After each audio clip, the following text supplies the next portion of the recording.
Hi guys, welcome back to another video from Car Help for You. So in today's video we're working on a Peugeot 107.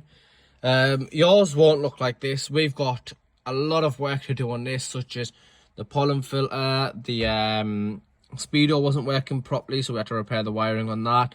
The heater blower isn't working, the pollen filter needs replacing, the airbag faults are going off.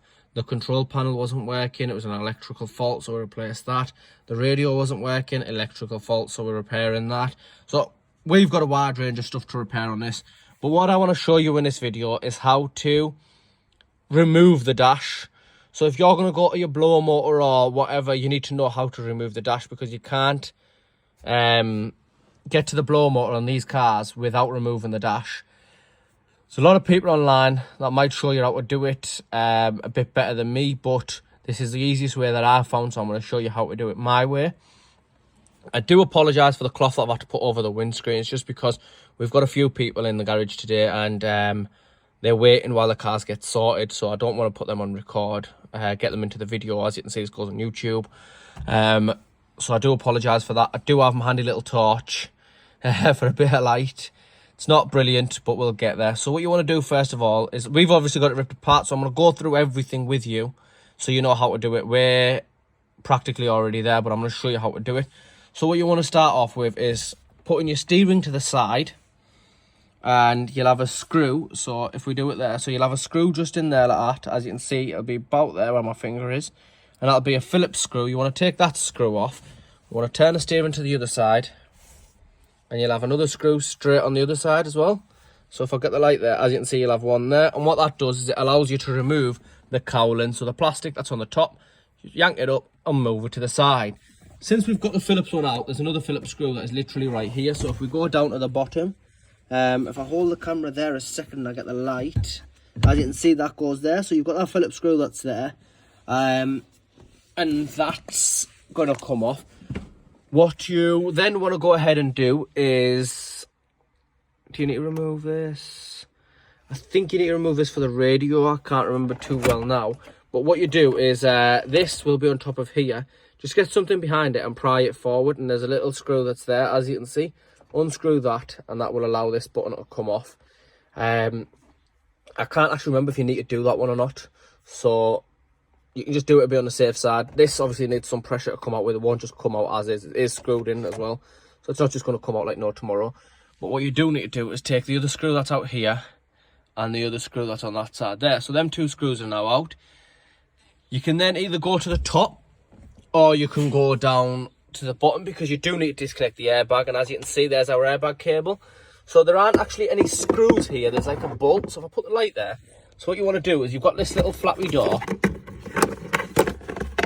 You've got this little flappy door. What you want to do is you want to pull down on this door, and there's your airbag connector, as you can see it there.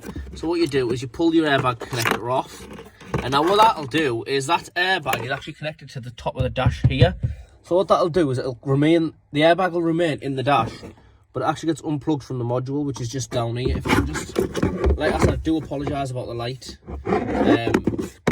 I'm going to invest in something that whenever we've got someone in the garage, we can actually make it a bit better. But oh, that's not too bad. 1 second. There we are. So what we'll do is we unplug it from there, and the way that unplugs is there's a little white thing on it. As you can see, there's a little white thing, and that thing slides up and down and a little backwards there. As you can see there, look, we've got a little bit of movement. What you don't do is just push that back and yank the cable out. Obviously don't yank it. You don't want to ruin it. But then what you've got is you've got a little bolt that's there. As you can see, that little hole there. So our dash isn't actually back in line. So what you want to do is you want to get that bolt out, and that frees it from here.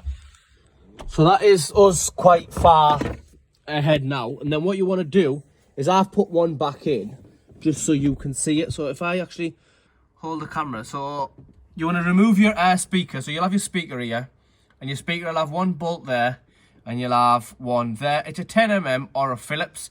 So it's like a 10mm Phillips type of thing. So you can either put a Phillips onto it, or you can use 10mm. We just use a 10mm on a quarter ratchet. It's easier.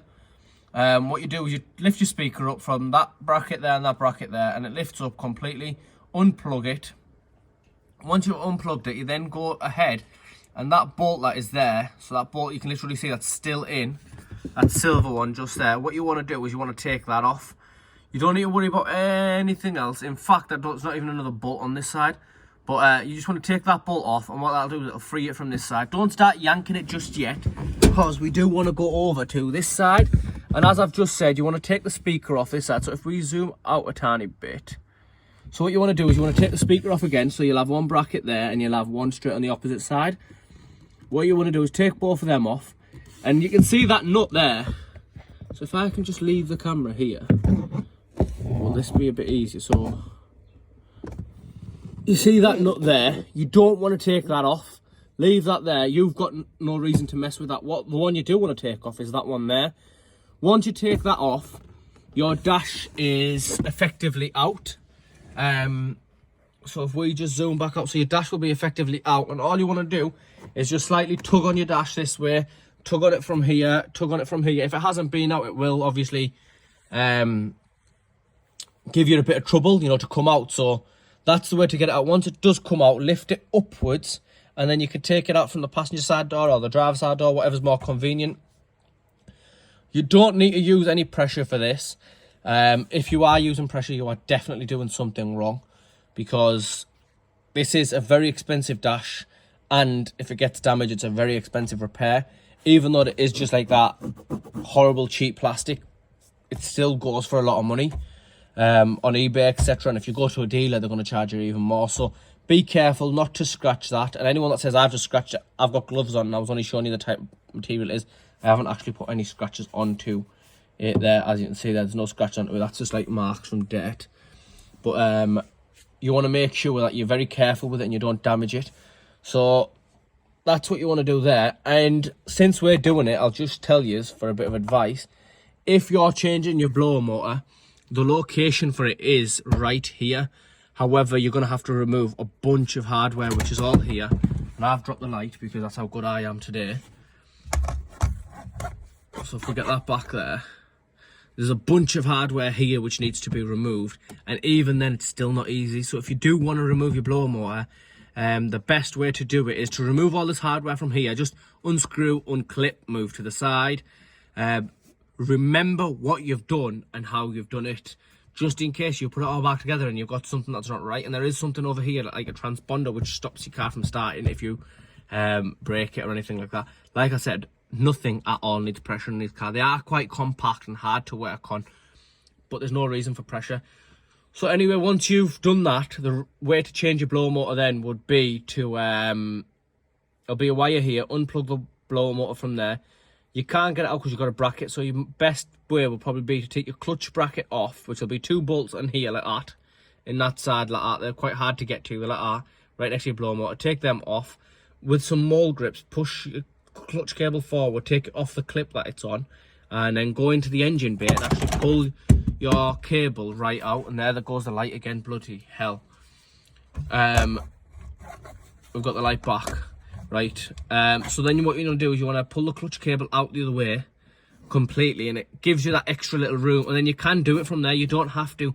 There's a few other people that say, oh, take the steering, unscrew the steering. You don't need to do that. It is a bit fidgety and it is a bit of hard work, but you can get it like that. It's not something major that you need to worry about. So once you've done all that, make sure when you're putting it all back, you put it back with these. One more thing I want to say is, since you're messing with electrics and airbags, disconnect the battery. It's definitely worth disconnecting the battery. The last thing you want is for a steering airbag or a dashboard airbag or a curtain airbag to go bang right when you're next to it, because that will not only cause damage to you, it'll cause damage to your wallet. So you want to be extra careful at that. Anyway, guys, I hope I've managed to help with this. If there's anything you need to know about it, just drop me a comment and I'll try my best to answer it. If we get another car in the workshop like this or a similar job, I'll try and explain it the best I can on that car without going into full diagnostics. Unless we're doing a similar job, then I can rip the car apart and show you what to do. Just write it in the comments, and like always, I'll try my best to help you. Anyway, guys, please like, share and subscribe. Thank you.